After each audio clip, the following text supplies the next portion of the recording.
Bismillahirrahmanirrahim. Assalamualaikum warahmatullahi wabarakatuh. Alhamdulillahi rabbil alamin. Wassalatu wassalamu ala rasulillahil karim Sayyidina Muhammadin al-amin wa ala alihi wa sahbihi ajma'in. Wa ba'd. Saya seorang pedagang, tolong berikan nasihat agar bisa mengikuti sahabat Rasul seperti Uthman bin Affan, Abdurrahman bin Auf, Baik, terima kasih. Baik. Ini yang bertanya nampaknya beruang ya. Wanita beruang.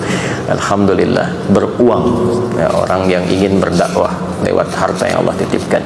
Caranya gampang. Caranya kalau ingin ikut Uthman, ikut Abdurrahman bin Auf, ikuti sirahnya. Keluarkan sirah Uthman itu seperti apa. Sekarang banyak buku-buku tentang Uthman, mengeluarkan dari sejarah, dari hadis dan sebagainya. Siapa itu Abdurrahman bin Auf? Hal pertama yang mereka berdua lakukan adalah mengamalkan nasihat Nabi terkait membangun hubungan baik dengan Allah. Jadi Uthman, Abdurrahman bin Auf itu dua-duanya sama-sama diajak Abu Bakar As-Siddiq, dan sama-sama termasuk golongan 40 orang yang masuk Islam pertama kali, masuk as-sabiqunal awwalun. Yang pertama dilatih oleh Nabi bukan teori bisnis, tapi membangun hubungan baik dengan Allah yang menguasai segalanya. Yang punya rezeki siapa? Teorinya kan begitu. Yang punya kemudahan solusi siapa? Allah. Pengentas kesulitan siapa? Allah. Sekarang Anda ingin mendapatkan limpahan rezeki, pengen bisnisnya lancar, nggak terjebak dengan kesulitan yang sulit diatasi, tapi jauh dari Allah. Bagaimana itu bisa selesai? Karena itu kalau ada orang-orang yang jauh dari Allah dan dia mengandalkan kekuatan dirinya, kadang-kadang dibiarkan oleh Allah. Ayo, sampai kamu merasa mampu itu, sampai akhirnya lisan Anda berkata, ya Allah. Oh kan? Ya, karena itu apa yang terjadi? Yang mereka bangun adalah hubungan baik dengan Allah dulu, perbaiki salat. Dicek di kitabnya At-Tibyan fi Adab Hamalatil Quran, Al-Imam An-Nawawi itu sampai merangkum kebiasaan Uthman bin Affan, Abdurrahman bin Auf, Tamim Ad-Dari. Apa kebiasaan mereka?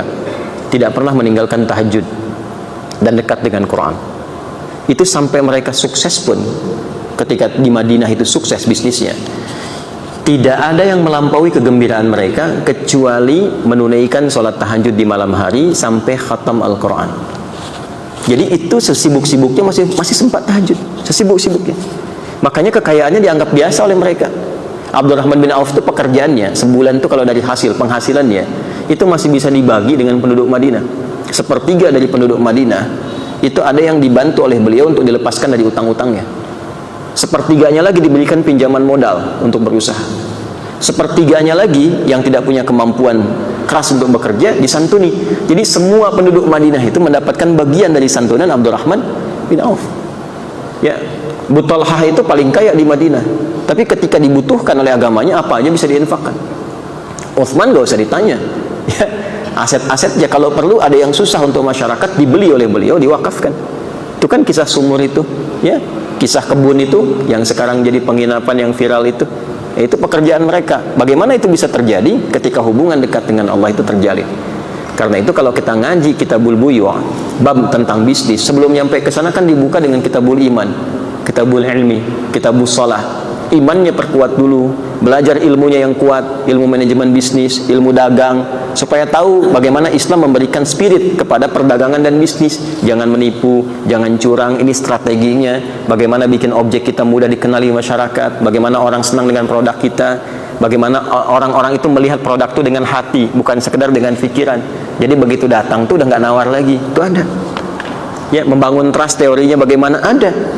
Tapi setelah Kitabul Iman, Kitabul Ilmi, baru kemudian masuk kepada jembatan-jembatan yang kuat. Kitabul Shalah, sholatnya isi. Kan nanti ada sholat-sholat tertentu yang mensupport kepada lapangnya rezeki, seperti sholat duha. Tapi bukan berharap dengan sholat itu ditarik ke dunia, bukan. Otomatis tuh kalau sholatnya benar, Allah lapangkan rezekinya. Ada yang terkait dengan perlindungan.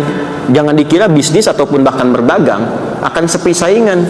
Kadang-kadang teorinya, ini di Quran isyaratnya sampai di hadis, akan ada persaingan-persaingan yang kadang-kadang kasar sifatnya.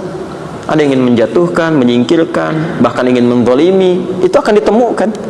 Ya, orang Yahudi itu kan dendamnya kepada Nabi saat di Madinah. Salah satunya karena faktor bisnis.